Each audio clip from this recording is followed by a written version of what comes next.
नमस्कार दोस्तों।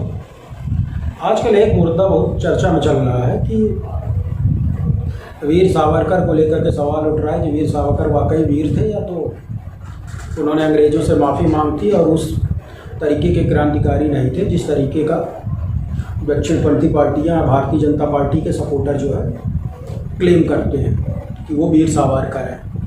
तो इसी मुद्दे पे आज हम लोग चर्चा करेंगे। दोस्तों, मैं इस मुद्दे पे तथ्य से ज़्यादा लॉजिक का इस्तेमाल करूँगा, क्योंकि जो इतिहास लिखा गया है वो ज़्यादातर वामपंथियों के द्वारा लिखा गया है या जो भी तथ्य उपलब्ध कराए गए हैं वो ब्रिटिश अभिलेखागारों से या ब्रिटिश इतिहासकारों के माध्यम से उपलब्ध कराए गए हैं। किसी भी देश का इतिहास लेखन आप जब भी देखेंगे तो वो कई पक्षी होता है। एक दक्षिणपंथी इतिहासकार होते हैं, वो अपने हिसाब से इतिहास की विवेचना करते हैं और लेखन करते हैं। वामपंथी अपने हिसाब से देखते हैं, औपनिवेशिक इतिहासकार अपने हिसाब से लेखन करते हैं। तो इसलिए लोगों के बीच में हमेशा एक असमंजस की स्थिति बनी रहती है कि एक्चुअल में सच्चाई क्या है। अब मुद्दा उछल गया, चारों तरफ चल रहा है कि लोग कि वाकई यार लोग सोच रहे हैं कि जो वीर सावरकर वीर थे या कौन थे, क्या उनका इतिहास में रोल था, और गांधी जी के कहने पर उन्होंने माफ़ी मांगी। तो ये पूरा मामला क्या है? तो दोस्तों, सच्चाई ये है कि वीर सावरकर जी ने वर्ष 1911 से लेकर के 1919 के बीच में अंडमान की काले पानी की जो सज़ा के दौरान सेलुलर जेल में जहाँ बंद थे, अंग्रेजी सरकार को अपनी रिहाई के लिए या अपने साथ सामूहिक रूप से जो जेल में उनके अन्य जो कैदी वगैरह थे उनके साथ रिहाई के लिए उन्होंने मर्सी पिटीशन दया याचिका दाखिल की थी। 20 जनवरी 1920 में दामोदर सावरकर जी के छोटे भाई गणेश सावरकर जी के ने एक याचिका लिखी गांधी जी को, एक लेटर लिखा। उसने कहा कि ब्रिटिश सरकार 1919 के प्रथम विश्व युद्ध के बाद से भारत सरकार के भारत के लोगों को तोहफे के रूप में जेलों से रिलीज करने का कार्य कर रही है। तो जो वीर सावरकर जी हैं, जो पिछले 10 साल से काले पानी की सज़ा झेल रहे हैं, उनके भी रिहाई के लिए आप अंग्रेजी सरकार से बात करें। तो गांधी जी ने कहा था कि वैसे मैं इस विषय पे देखूंगा। खैर, आप एक ऐसी लेटर बनाइए, एक ऐसा याचिका बनाइए जिसमें आप ऐसा प्रदर्शित करिए कि सावरकर जी जो थे वो एक राजनैतिक क्रांतिकारी थे, वो कार्यकर्ता थे और कोई अंग्रेजी सरकार के दुश्मन नहीं थे, इसलिए उनको जो है रिहाई दी जाए ब्रिटिश सरकार के द्वारा। अगर अब मैं इस घटना के बैकग्राउंड में चलूँगा तो वीर सावरकर जो थे वो पुणे के फर्गुसन कॉलेज में 1902 में पढ़ा करते थे। इस दौरान वो अंग्रेज़ों के खिलाफ बड़े मुखर हुआ करते, गर्मपंथी नेता थे। उनको कॉलेज से निकाल दिया गया। उसके बाद वो कानून की पढ़ाई के लिए बाद में लंदन गए। वहाँ वो श्याम जी कृष्ण जी वर्मा के संपर्क में, जो एक बहुत जाने माने क्रांतिकारी थे, वो वहाँ पर इंडिया हाउस में उनके संपर्क थे और उनका लगातार वहाँ पर प्रयास था कि कैसे अंग्रेजी सरकार को भारत में कमज़ोर किया जाए, कैसे उनको देश से बाहर निकाला जाए। ये उसके बाद फिर ये लंदन में रहे। वो इस बीच में भारत में लगातार उनका संपर्क बना हुआ था। देश में स्वदेशी आंदोलन इसी समय जोर पकड़ा हुआ था। अंग्रेजों के खिलाफ अंग्रेजों ने भारतीयों के खिलाफ लगातार दमन का माहौल छेड़ रखा था। दमन का बड़े बड़े नेताओं को उठा करके जेल में डाला जाता था। इसी में एक घटना के संदर्भ में ये था कि महाराष्ट्र के एक जैक्सन थे, कलेक्टर साहब थे, अंग्रेज अधिकारी थे, उनकी हत्या के आरोप में विनायक जो सावरकर जी थे उनके भाई पर हत्या का इल्ज़ाम लगा था और कहा गया था सावरकर को इसलिए लंदन में गिरफ्तार किया गया कि सावरकर जी ने उसको हत्या करने वाली बंदूक उन्होंने प्रत्यारोपित करवाई थी और उसको लंदन से लेकर के इंडिया में लाया जाता है और 1909 में उनको जब वो लेके आ रहे थे लंदन से तो सावरकर जी भी समुद्र में कूद गए थे। फिर उसके बाद उनको पकड़ा गया और उनको अंडमान में ले जा करके काले पानी की सज़ा का सेलुलर जेल में उनको रखा गया। ये 1911 से लेकर 1919 तक उन्होंने अंग्रेज़ों के खिलाफ 5 दया याचिका दाखिल की थी इसी दरमियान। अब यहाँ पे ये होता है कि जब वो दया याचिका दाखिल कर रहे थे तो वो वीर कहाँ से होगा, इसका मतलब ये है कि वो कमज़ोर आदमी थे। तो दोस्तों ये होता है कि क्रांति जो होती है वो जेल में रह के नहीं होती है।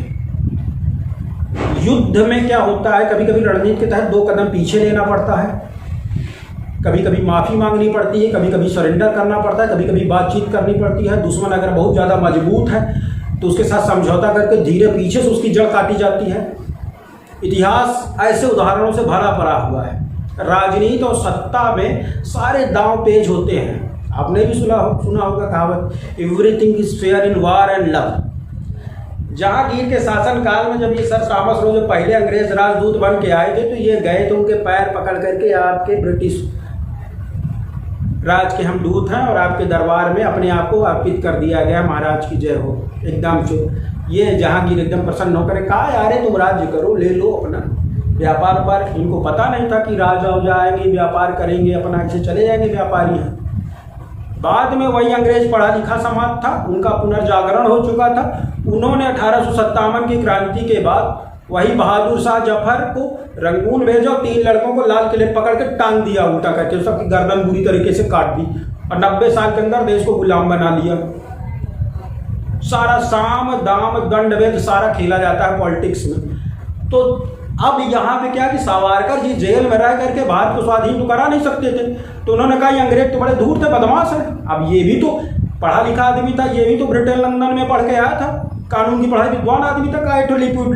मर्सी पिटीशन राजनीतिक कैदी लिखते थे, इन्होंने भी लिखा सामूहिक रूप से कि हमको रिहा करा जाए। वो हर कैदी का अधिकार होता है। उन्होंने लिखा कि अगर हम छूट जाएंगे तो बाहर जाएंगे तो फिर अपने संगठन को मजबूत करेंगे और भारत माता को स्वतंत्रता कराएंगे कि हम ईगो लेकर के वहीं काला पानी सजा पाते हुए अंडमान में मर जाए।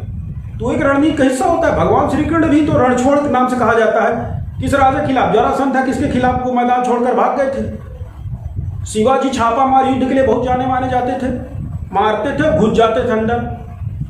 पॉलिटिक्स थी। जापानियों सेकेंड वर्ल्ड वॉर में क्या हुआ था? जापानी जो थे, अमेरिका 2 मई 1945 को जर्मनी जबकि सबसे मजबूत देश था धुरी राष्ट्रों को, उसने सरेंडर कर दिया।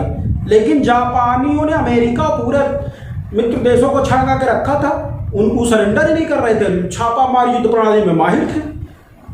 तब जाकर के अमेरिका को बेबस हो करके 6 अगस्त और 9 अगस्त 1945 को नागासाकी हिरोशिमा में बम पटकना पड़ा। इनसे तो हम जीत ही नहीं पाएंगे, युद्ध चलते रह जाएगा। मारते थे, जब सामने वाला मजबूत हो तो फिर घुस गए, छिप गए, फिर निकले, फिर अपना उसी हिसाब से गेम खेले।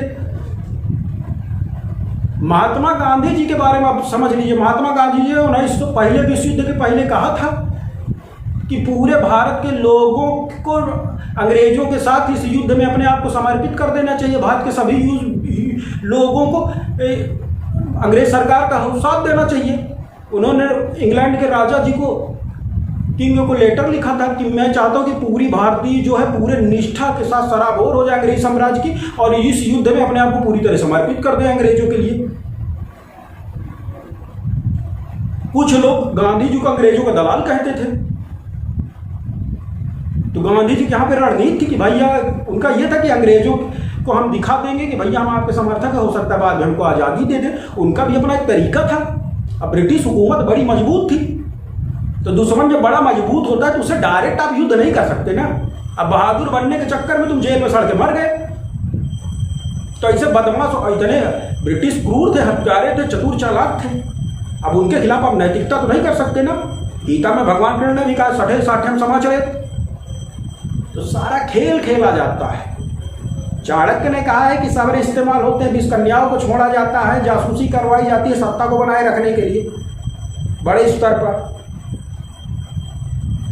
मैकियावेली ने कहा कि राजा को शेर की तरह बहादुर और लोमड़ी की तरह चालाक होना चाहिए और सीधा गर्दन रतेड़ देनी चाहिए जरूरत पड़े तो सत्ता को बचाने के लिए। तो अंग्रेजों को इस देश से हटाना, भगाना, दुनिया की सबसे पावरफुल देश, सबसे शक्तिशाली सेना, ये बेचारा शिशु मानसिकता वाला देश, अब इसको जागृत करना और इसको आज़ाद कराना, उसके लिए अब ये पढ़े लिखे तबके थे जो गांधी जी से लेकर के जितने क्रांतिकारी थे, ब्रिटिश शिक्षा पाए थे, तो उन्हीं के साथ उठे बैठे थे। उनका कल्चर, उनकी सारी चीज़ें समझते थे।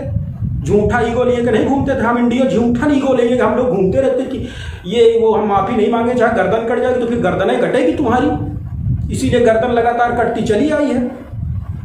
तो सावरकर का मैम माफ़ी मांगो, माफ़ी मांग जाएंगे, फिर बम पटकेंगे, फिर कमजोर करेंगे, फिर इनसे साथ बात, अरे सर माफ़ कर दीजिए गलती से हो गई, उसने बम पटक दिया था, पीठ पीछे से ये पुश करेंगे। तो ये माफ़ीनामा पॉलिटिक्स थी, कमजोरी थी या बहादुरी थी?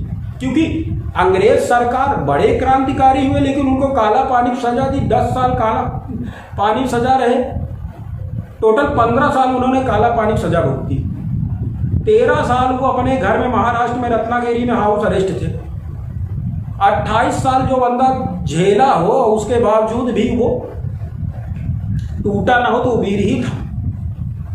और एक बात बता दूं, वो बंदा ना जनसंघ से जुड़ा हुआ था और ना ही दक्षिणपंथी पार्टियों से, आरएसएस से जुड़ा हुआ आदमी था। तो हम तर्क और लॉजिक के आधार पर मैंने आपको ये बात समझाने की कोशिश की है। उम्मीद है कि आप मुझसे एग्री होंगे। मेरा अपना जो व्यू था वो मैंने आप लोगों के सामने रखने की कोशिश की। Thank you very much. आप लगातार वीडियो को सब्सक्राइब करिए, लाइक करिए, आगे बढ़ाते रहिए। धन्यवाद।